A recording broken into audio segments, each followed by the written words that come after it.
Los educadores tienen un reto constante con la educación. Cada día son más las propuestas y la literatura que habla de los retos a los que se enfrenta la responsabilidad docente. Son muchos los que proponen, retoman y combinan los diseños metodológicos y los modelos pedagógicos de los autores de antaño. Mucho se habla que la educación dogmática de asimilación y de absorción de conocimiento es del pasado, en la que el docente solo se limita a transmitir y el estudiante recibir, buscando transformar esa realidad. Pero en la actualidad, por muchos esfuerzos que se hacen, parece que no hay muchos avances, cuando en las estadísticas muestra que Colombia está entre los países con menos competencias y habilidades en el mundo. Como docente en el ejercicio y actualmente en la profesionalización de mi quehacer como licenciado en educación física y maestro en educación, es de vital importancia comprender y es urgente aportar cambios significativos haciendo realidad métodos que permitan estudiantes que intelectualmente estén preparados para enfrentar los retos de la vida de forma activa, competente y competitiva, que respondan con creatividad, con criterio y reflexionando frente a la diversidad de un mundo cambiante. Es claro que no es un camino fácil, como no es fácil el fenómeno educativo, que es complejo por estar sujeta a los contextos, a la diversidad social, al complejo económico y sobre todo a un sistema que solo busca explotar obreros sea cual sea su rango escolar. Pero intentemos reflexionar sobre el asunto de ser responsables e innovadores en nuestra vocación. Durante 23 años he estado en el ámbito educativo. Soy un artista que encontró en la danza la oportunidad de servir a los demás cuando la primera pregunta que me asaltó fue ¿cómo servirle a los demás desde el arte de la danza? Y muchas respuestas encontré cuando entendí que desde el cuerpo y el movimiento se podía enseñar, pero también me había enfrentado a solucionar cómo podrían aprender los estudiantes. Como artista educador, la sensibilidad y el sentido estético era mi mejor arma, pero no bastaba. Se hacía necesario una metodología, una didáctica que no solo enseñara a moverse, sino a descubrir ese movimiento, y desde mi experiencia creaba mis métodos y encontraba en la didáctica una aliada. El primer choque que sostuve con el sistema educativo fue precisamente el poco valor que se le daba al experimento del movimiento.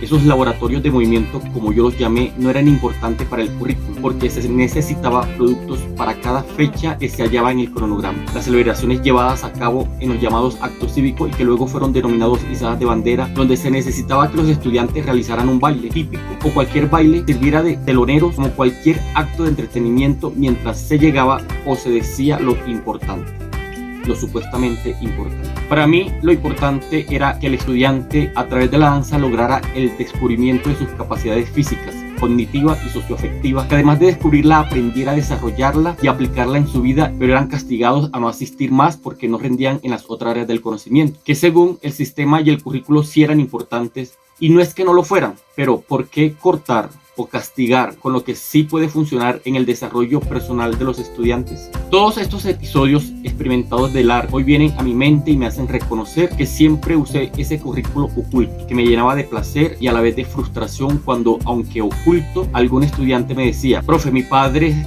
dice que deje de perder el tiempo, que me dedique a superar las notas de matemáticas. Y no lo veía más, aunque este espacio artístico estaba dentro de la escuela. Es entonces una vez que, terminando la licenciatura en educación física y realizando este curso de maestría como opción de grado, puedo seguir aferrado que somos los docentes los responsables de cambiar el sistema. No más formalismos amarrados a paradigmas inamovibles que dicen qué hacer, cómo hacerlo, dejando segregado a los que verdaderamente deben darnos las pautas para el modelo más conveniente para ellos, y estos son nuestros estudiantes. Julián de Zuviría, en su investigación entre 1980 y 1986, bajo la pregunta ¿cambian los estudiantes sus estructuras de pensamiento?, determina que la estructura de la escuela no los enseña a pensar. De Zuviría, en el tercer congreso para los directivos, Gestión para la Transformación y la Innovación Educativa, en el minuto 7:28 dice: los estudios de pensamiento nos mostraban que la escuela no desarrolla el pensamiento. El estudio de inteligencia práctica nos mostraba que se desarrollaba mejor la solución de problemas fuera de la escuela que en la escuela. Esta afirmación, desde su investigación y experiencia, se asemeja a la postura que nos presenta Carlos Calvo en la película La Educación Prohibida, que es una mirada crítica de lo que se conoce como escuela. En el video, Calvo propone desescolarizar la escuela, y con esto no quiere decir que desaparezca, sino que se quite de la escuela lo que impide que los estudiantes aprendan. Por otro lado, Calvo dice: yo creo que de manera sintética podríamos decir que la escuela está orientada a la respuesta. En cambio, los procesos educativos que ocurren fuera de ella, pero también dentro de ella, están orientados hacia la pregunta, hacia la indagación, en que la respuesta viene, pero no es lo medular del proceso. ¿Qué debe hacer un educador entonces? Ayudar al develamiento de aquello, no imponer una respuesta.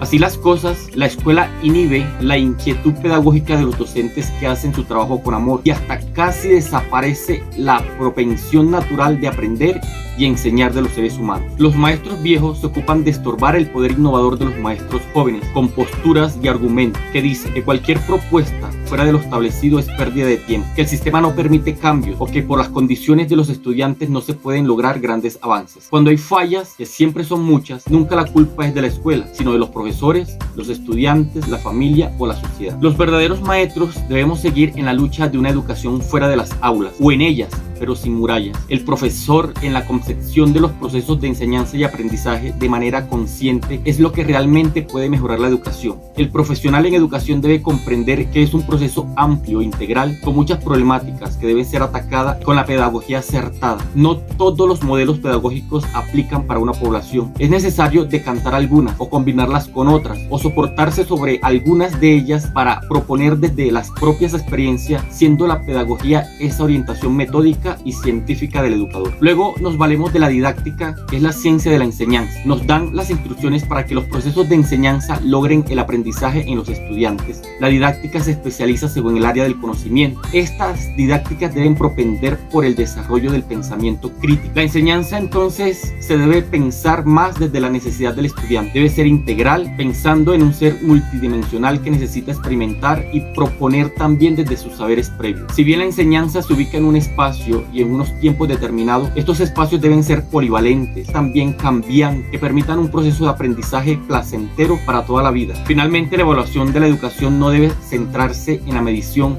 como es el error común de los educadores, colocarles un número al aprendizaje logrado. Si bien en algunos aspectos se hace necesario lo cuantitativo, este debería ser solo para tener claridad de las alertas negativas o dar cuenta de lo que se ha avanzado en el aprendizaje, más no para calificar mal o bien al estudiante. La evaluación debe ser para darle seguimiento e interpretar el proceso de enseñanza-aprendizaje y si lo que se propone está cambiando la realidad que se ha problematizado.